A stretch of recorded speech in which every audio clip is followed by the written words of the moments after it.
So, Ukraine. A beautiful country full of farmland, minefields, and almost all of Russia's tank fleet, and rusted detonated remains. Under siege by the second most powerful military giant the world has ever seen, why are the Russians losing? After all, they have modernized, right? For reasons we'll get into today, not quite.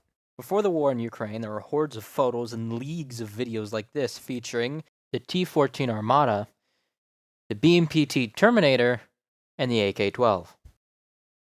But were they? Why are the Russians now pulling out T-62s? These are things that part of something I'd like to call a peacock effect. And you see this with nuclear weapons and larger weapons for the most part. One side shows off a new tech or capabilities, the other side starts to develop a counter. With Russia, the US will peacock with some new precision-guided weapon. Russia will peacock with new armored vehicles that can counter them. And the US will make a counter to those armored vehicles and peacock back. The only problem for Russia is they don't seem to actually build them. They'll show them on camera, but they don't actually work. Western powers in NATO typically are just a little bit less corrupt than modern Russia, and they actually build, train, and field their peacock weapons to great effect against Russian weapons. Now I'm going to explain these weapons one by one, and why they either don't exist or are complete failures. It's going to be pretty brief, because to be completely honest, most of these problems are pretty simple. First of all of them is the T14 Armata, a tank designed to be the answer to the high-tech Western battle tanks with a 125mm gun, a crew of 3 with an effective range around 5 kilometers. It was said to be a wonder tank to bring down the Western tanks like the Leopard 2 or the Abrams. It then supposedly went into production 5 years late, has not been seen outside training footage and parades, and hardly exists. At the time of recording, right now, which is, let's see, I believe it's February 17, there have been none seen in Ukraine. There's about one piece of footage that's supposedly one being deployed around Bakhmut, but it hasn't been backed up by anything else, and I very much doubt it. What are they using for the meantime?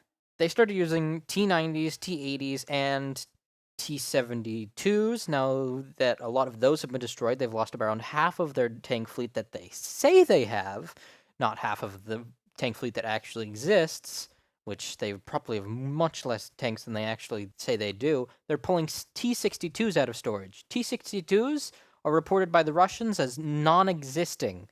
They've reported that they turned all of them into scrap and dissolved their entire fleet of T-62s. Where are they getting them pulled out of storage? That's a pretty good question. There's a good chance they didn't do that, and there's also a really good chance that some of the tanks that they say that they've modernized, or are new tanks, also don't exist. Now let's get on to the BMPT Terminator. It's imposing with all of its guns and firepower, and with a name like the Terminator, really impressive, isn't it? I'm sure it has to be some type of super death weapon, right? Not exactly.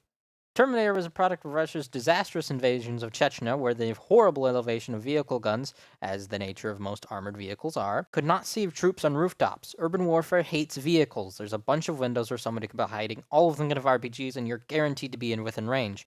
And top armor is typically really, really thin. Most armies that use armored vehicles completely avoid it. Russia, to combat this threat of rooftop RPG users, instead of using infantry in towns or surrounding towns and laying siege, like most militaries, sane militaries will do, they made a true infantry fighting vehicle. Instead of moving troops, its entire job's acting like infantry support to its tanks, with twin 20mm guns, a 40mm grenade launcher, and then it got deployed in Ukraine. We saw one shoot. I mean, look at that. Look at that right there. Those barrels shaking? That's not very good. All you have to do is turn the muzzle brakes just a little bit away from each other and everything would be fine. They're shaking like that due to the waste gas, or the propellant gas, coming out of the barrels from the muzzle brakes. The gas will hit the other barrel, make the barrel sway, and since they fire at the same time, both barrels will start shaking violently. I think the reason that this was never fixed is it's a vehicle supposed to fill a gap in a war that already happened.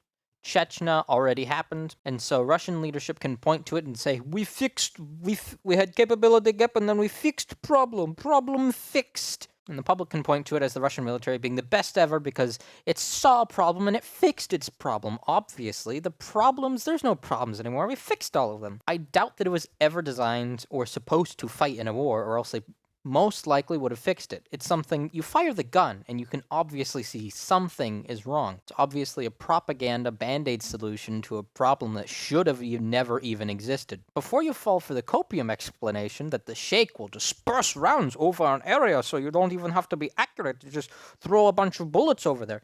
Beyond around 100 feet, maybe even 50 feet, you won't be able to hit anything outside of luck. I'm also pretty sure that shaking that violently may possibly have a small chance of, vibrating the hull and the entire turret mechanism and maybe breaking something.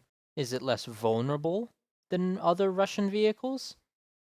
Not exactly. It's just as vulnerable as every other armored vehicle Russia's fielded. It's not a super weapon.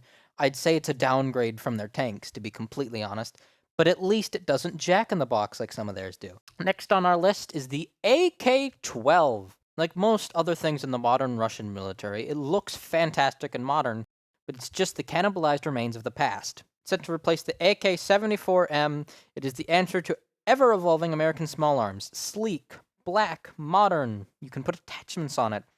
If you look at a US M4 right here, with all these cool attachments, they decided they wanted their own true rifle for the modern age. With a part of the gas system that you can't clean, along with unmarked corrosive ammunition that ruins the gun, a handguard that can't hold zero, and worst of all, when transitioning the gun from safe to fire, the safety can extend past full auto, so when you make contact and you flip it down in a panic, you will jam your gun and it won't fire. Post-production links here. Call it a bad source, but I was wrong about that last comment. It won't break the gun, but because of the spring, it requires too much tension to flip it down, so you'll flip from safe all the way down to, I believe it's either 2-round burst or single fire, which will almost completely block the trigger. For some reason they did that.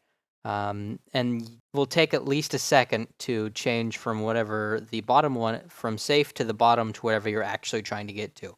So it won't break your gun most of the time, but it's still at least really not fun to deal with. It's difficult.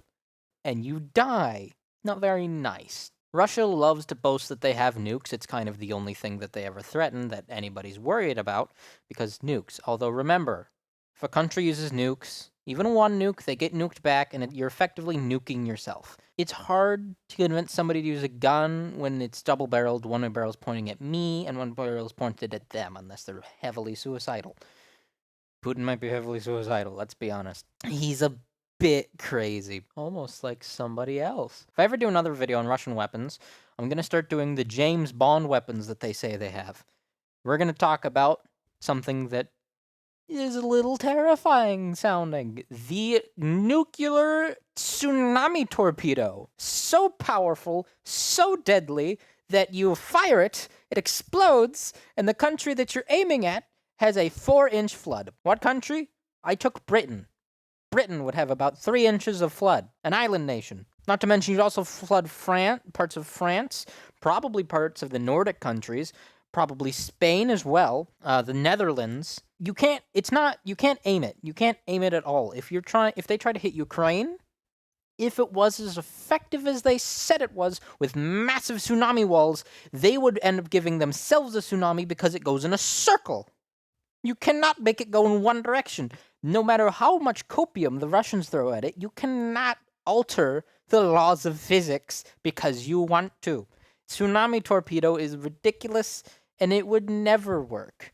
They could try to make it work. It has that ring of truth to it. Big bomb could create big wave. But in reality, you have to have an infinitely massive bomb to actually be able to move that much water. It's a great example of one of those peacock propaganda weapons that they say, look, we can cause tsunamis if we want to, knowing that they're never going to actually have to be forced to prove that they can create tsunamis.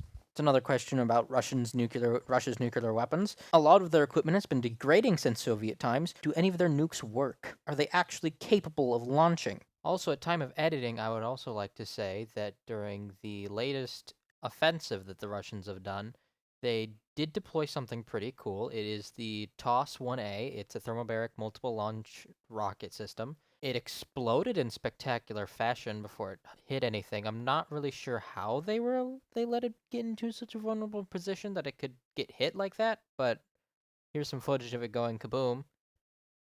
Does Russia actually have the funds that didn't get stolen through corruption to have missiles that actually fire? It's a pretty good question. I'm curious. A lot of the weapons and failures of the Russian military are based on them not thinking that they're going to go to war. Do they believe that they're going to have to use nukes soon? If not, I doubt that they're in good shape.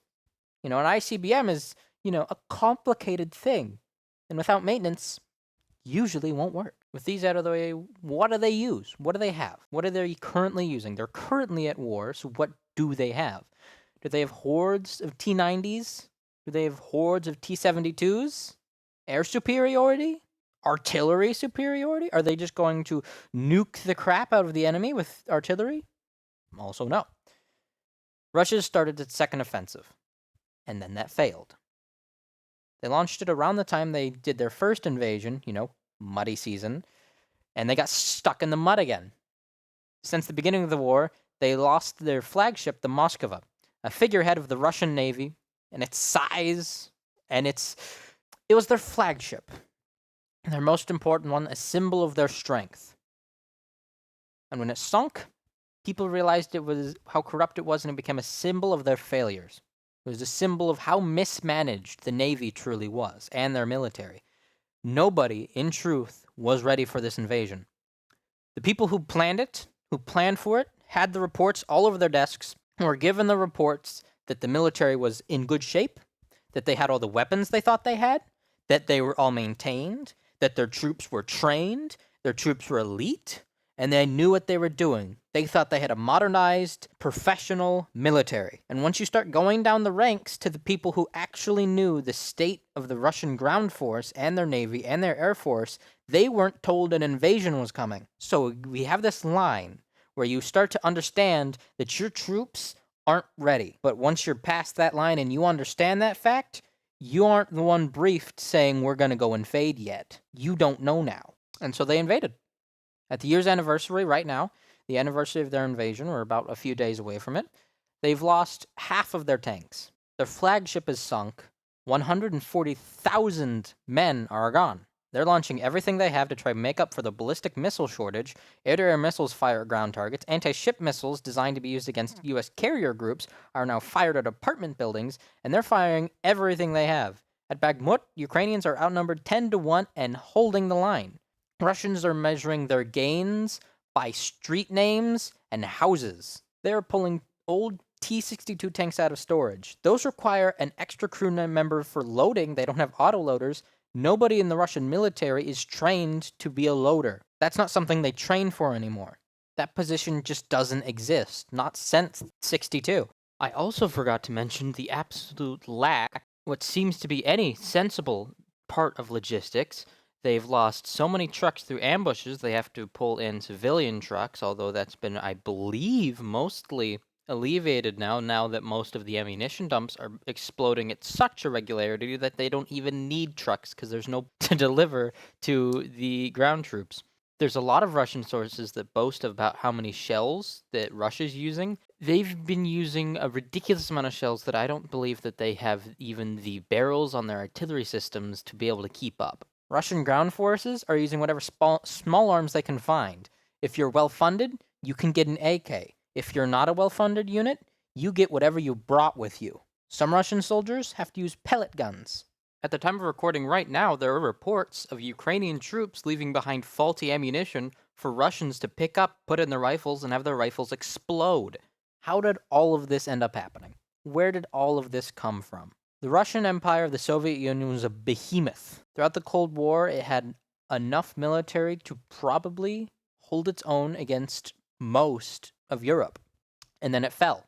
Like a dead corpse, it's rotted ever since then. The old Soviet Union, so fond of paperwork, fell into economic chaos. Nobody really cared about anything at that point. It led to a corrupt rot to take root in its institutions like a mold. It kept a new coat of paint up, sure, but never adapted. A nation built by its member states now without them cannot live on its own. Mad old dictator Putin came to the helm, launching a ruinous war against Ukraine, and the Russian military, like the Moskva, was built in Ukraine.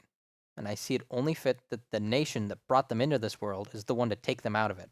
The speed of a snail would have made it to Poland by now, and the Russians got only 50 miles and started going backwards. They had a really incompetent commander at the start, and I will give them that as an excuse to their failures. They got a good commander who organized a good retreat and organized some pretty good defensive line. But he wasn't loyal enough in their corrupt system, and he got fired. Something people always fail to understand about the Russian system, it is not a meritocracy. You win your positions by loyalty. You do not win them by being good. Those who win them by being good stay there while they're useful. And the moment that they are not needed because of their prowess, they are immediately kicked out by somebody who either will do what the commander wants, Putin, or at least, the very least, be loyal. If you become too competent, you're kicked out, even if they need you. So he was replaced by the old incompetent buffoon who did the initial invasion in the middle of spring, in the mud season. And you know what happened when he became general again? He did another invasion. He attacked again with 3 divisions directly into a minefield, got wrecked by artillery, and it stalled in the very first day of their advance, and it got absolutely nowhere. It's a great, great myth that during the Second World War, the Russians used human wave tactics. They had a bunch of men in one area, sure, but they didn't use human wave tactics. What we're seeing here might qualify. Wagner Group and Bakhmut, that might qualify. This last push here, that might qualify.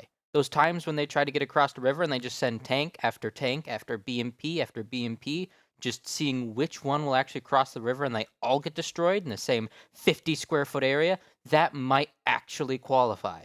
If you were to give this general the praise of doing something first, it might be the very first Russian general to actually use human wave tactics. Every single dead body is a tragedy. Every single dead body had a family. But every death is one more inch towards Russia's collapse. The elements for a collapse are very present. Economically, not doing well. Demographics, getting worse by the day with every man that dies. Every man that flees the country trying to get away from the draft. Gazprom just got their own private military company. There's rumors that the Orthodox Church has its own private military company. The Wagner Group has been cut off by the Russian military. Troops around Putin aren't allowed to have guns. It's a great indication that something is not right within the government. If you have everybody and their brother making their own military, eventually somebody's going to decide, hey, I want to be the government now. Especially as in every single day that the oligarchs don't get their money, have their yachts seized and their homes burned, the support for Putin goes down between all of those oligarchs. And if they ever want to get rid of him, I'm sure that they will end up finding the means and the people who wish to do it. It is all of the workings for an old Chinese breakup civil war, where you have hundreds, if not thousands, of different states fighting each other, warmongering with their own armies, with their own loyalties. I believe that the Russian state, if it continues into this invasion, is set for its own civil war. Propaganda is extremely potent, but every time a mother loses her son, it gets just that little bit more diluted. That you start to have those questions. Why? Why did my son have to die? Where did he go? What was he fighting for? What is this all for? People start to ask questions. If nobody's dying, if everything is fine, force feeding them propaganda is not hard. When things start to get tough, when they have to start asking questions about why everything's happening around them, propaganda begins to wear thin. This is a war they cannot win, a war they should have prepared for, and have gone from the second most powerful nation in the world to the third most powerful army in Ukraine. The Russian government has no valuable achievements, no hopeful future in this war, a crumbling economy, and any shred of its dignity that it had before were burned in the fire that it lit itself. The only thing left of the old USSR that they look on so fondly now are the purges and poverty, genocide, and corruption that it came in its wake. All those yachts and vacation homes that those commanders, generals, and government officials had, burned and seized, atrophied, starving institutions that the money was supposed to go to, their hollowed out husks crushing underneath the pressure that they were built to withstand. The only thing the Russian nation can do with skill and is good at is produce propaganda by the truckload. Propaganda that is thick paint that obscures their failures, now burning off from failure. Ukraine has, for most of its existence, been a slave of the Russian Empire, feeding and building the USSR and its military. I'm proud to say that Ukrainians today may be slaves no more after this war. War is hell, death is horrible, but the death defending your home and the sovereign freedoms of its citizens is honorable. After this war, I pray that the Russian leadership makes no more victims of its people forced to fight or the people it wishes to subjugate. In a perfect world, they will learn peace within their own borders and seek no more war. With that rant over, I only wish to say, slava ukrani. If you watched this till the end, I'd like to thank you. You didn't have to, you know. I know my voice is a pain to listen to for this long. If people want me to do another Ukraine video, I can do one probably about the state of the general current situation of the botched invasion that they, on paper, should have won in 3 days and has gone on for 365 days, which is just insane to think about. I could have covered that in this video, but I wanted this video to be less than 2 hours long, and so I wouldn't die while I'm trying to edit it. The next video will be released on Thursday of the next week, and that should be a very fun one. It's going to be a longer form one like this. I'm going to try to put a lot of effort into that one. Analytics says people have clicked off by now, so if you haven't clicked off by now, hi. I'm going to press the stop recording button, and then the video's going to end, and then you're not going to be here anyways. So let me press this button. Bye-bye.